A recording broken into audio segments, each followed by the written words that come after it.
High, আমি মধুরিমা। আমরা এখন কাসলে আছি, মানালি কমপ্লিট করে থাকলাম। আমাদের পুরো এন্ড টু এন্ড ট্রিপটা প্ল্যান করে দিয়েছে সৌম্যদা ট্রাভেলিং বক্স থেকে।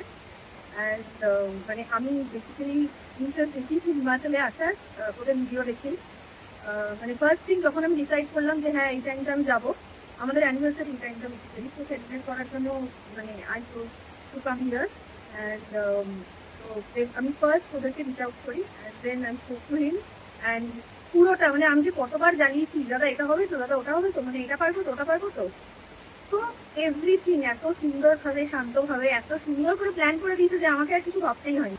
মেন মার্কেটের উপর একদম মেন মল রোডের উপর মানালিতে ছিলাম, এন্ড এভরিথিং ওয়াজ অ্যামেজিং। আর এই কাসলের এই স্টেটা নিয়ে তো মানে কিছু বলার নেই। ডেফিনেটলি তো এই ট্রিপটাতে বসেই আমরা আমাদের নেক্সট যে আমরা ভাবছি কোথায় যাবো, স্পিতি, চন্দ্রতাল, ওই দিকটা আমরা অলরেডি ভাবছি, সেটা তারাকে বলেও যেরকম এরকম ভাবছি সেটা আগে থেকেই বলছিলাম, বাট এখানে এসেই আমরা নেক্সটটা নিয়ে ভাবা অলরেডি স্টার্ট করে নিয়েছি। তো ডেফিনেটলি এই এক্সপিরিয়েন্সটা সবার করা উচিত আমি বলবো।